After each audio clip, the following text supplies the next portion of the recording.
इस वीडियो में हम लोग जानेंगे जो अभी ये कंजर्वेशन ऑफ माइग्रेटरी स्पीसीज का जो 14th मीटिंग हुआ है, ठीक है, उसमें क्या क्या हुआ था उस चीज को, ठीक है। तो ये जो CMS COP 14 हुआ, इसका फुल फॉर्म है आपका conference of the parties to the convention on the conservation of migratory species, ठीक है। तो उसका जो ये 14वां मीटिंग हुआ, 14th जो मीटिंग हुआ, ठीक है, ये कहाँ हुआ था आपका समरकंद, जो कि है उज्बेकिस्तान में, ठीक है।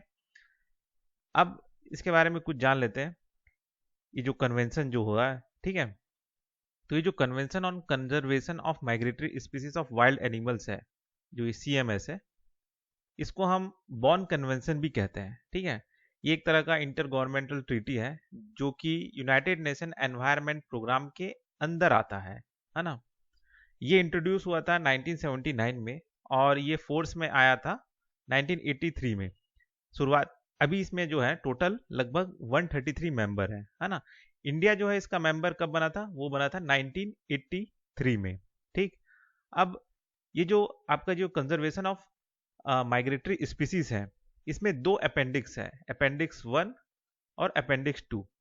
अपेंडिक्स 1 में वो माइग्रेटरी स्पीसीज को रखा गया है जो कि एंडेंजर्ड है, जो कि बहुत ही ज्यादा high risk of extinction face कर रहे हैं, मतलब वो विलुप्ति के एकदम कगार पे है, ठीक है। तो वो पहले कैटेगरी, पहले अपेंडिक्स 1 में रखा गया है, ठीक है। और जो अपेंडिक्स 2 है, उसमें ऐसे माइग्रेटरी स्पीसीज रखे गए हैं जिनका जो कंजर्वेशन स्टेटस है वो अनफेवरेबल है, ठीक है। उसके लिए इंटरनेशनल एग्रीमेंट का जरूरत है, ठीक है, ताकि उस तरह के जो माइग्रेटरी स्पीसीज है उनके लिए एक फेवरेबल कंजर्वेशन जगह बनाया जाए, वो भी इंटरनेशनली एग्रीमेंट के जरिए, मतलब एक देश दो देश मिल के, ठीक है, वो है। तो उस तरह के स्पीसीज को सेकंड नंबर पे रखा गया है, ठीक। अभी अभी ये जो मीटिंग हुआ, इसमें क्या क्या चीज हुआ, अच्छा इसके बारे में और थोड़ा जान लेते हैं कि ये जो आपका CMS COP 14 है, इसमें जो इसका काम क्या क्या है। तो ये सबसे पहला चीज, ये प्रिंसिपल डिसीजन मेकिंग बॉडी है कन्वेंशन का। और ये जो कन्वेंशन होता है, ये लगभग हर 3 साल में एक बार होता है, ठीक है, 3 साल में एक बार, ठीक है। और यही जो CMS है, यही डिसाइड करता है ये अपेंडिक्स 1 और 2 में कौन कौन से, जो कोई भी जो अमेंडमेंट है, ठीक है, अपेंडिक्स 1 और 2 में जो भी अमेंडमेंट करना है वो ये आपका CMS ही डिसाइड करता है, ठीक है। अभी जो मीटिंग हुआ, 14th मीटिंग जो हुआ अभी, उसके क्या आउटकम्स आए, ठीक है, उसके क्या क्या मतलब वहां पे उस मीटिंग में हुआ। तो पहला चीज हुआ कि भाई कुछ कुछ नए मेजर्स सेफ गार्ड लिए गए जो कि माइग्रेटरी स्पीसीज को बचाने के लिए लिए गए, ठीक है। इसका जो स्लोगन था, ये जो कन्वेंशन हुआ अभी, ये जो मतलब मीटिंग हुआ, इसका इसका स्लोगन ये था, nature knows no border, no borders, ठीक है। इसको याद रखिएगा, कभी कभी ये पूछता भी है, नेचर नोस नो बॉर्डर, ठीक, ये इसका स्लोगन है, ठीक है। इस मीटिंग में क्या हुआ कि और लगभग 14 जो नए स्पीसीज है इसमें ऐड किए गए, ठीक है, इस अपेंडिक्स में, है ना। साथ ही साथ कुछ और न्यू एक्शन भी लिए गए 6 स्पीसीज को लेके, जैसे कि आपका चिंपैंजी हो गया, स्ट्रॉ कलर्ड फ्रूट बैट हो गया, ब्लू शार्क हो गया, ठीक है। तो इस तरह का ये कुछ कुछ जो जानवर है उनको लेके बचाने के लिए कुछ कुछ और नए नए एक्शन लिए गए, ठीक है।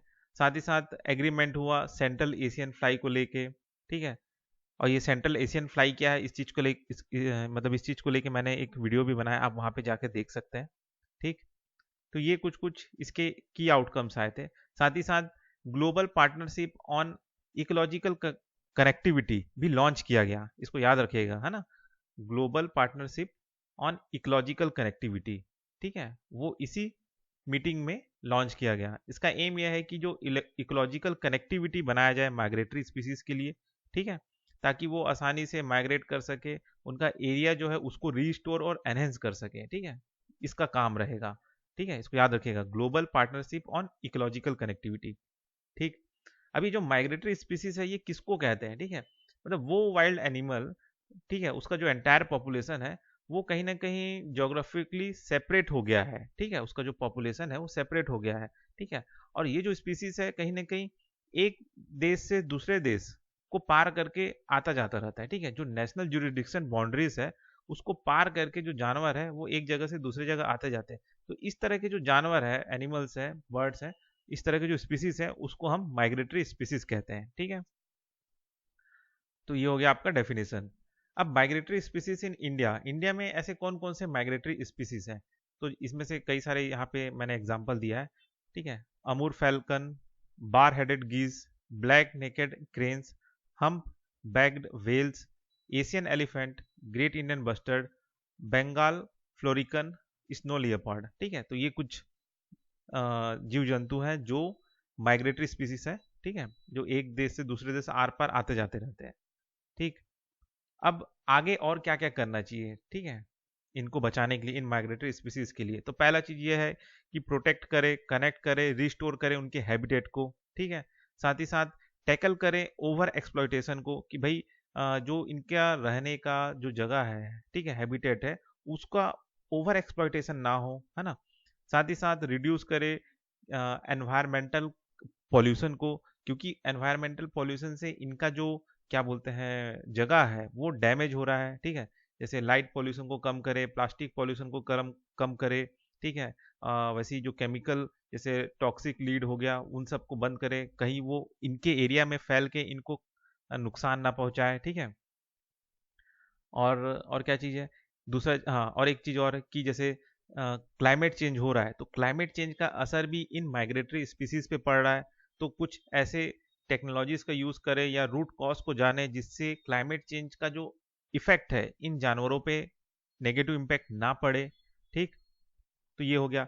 चौथा ये है कि पांचवा ये है कि जो डेटा डिफिशियंट है, ठीक है, जिसकी वजह से क्या है, हम ठीक से जानकारी, हमको कमी हो रहा है जानकारी में, ठीक है, डेटा की कमी से, तो उस डेटा को भी ज़्यादा से ज़्यादा एक तरह से और उपलब्ध कराएं। ठीक है, और ज़्यादा से ज़्यादा डेटा हासिल करें, ताकि जितना ज़्यादा डेटा रहेगा उतना ही सही फैसला लिया जा सकेगा कि भाई हाँ, जो माइग्रेटरी स्पीसीज है वो कमी हो रहा है कि बढ़ रहा है, या उनको क्या नुकसान हो रहा है। ठीक है, ये चीज़ है, तो इस तरह का काम आगे करना चाहिए। ठीक है, तो ये हो गया आपका कंजर्वेशन ऑफ माइग्रेटरी स्पीसीज का 14th मीटिंग। ठीक है, तो बस इस वीडियो में इतना ही, फिर मिलते हैं नेक्स्ट वीडियो में।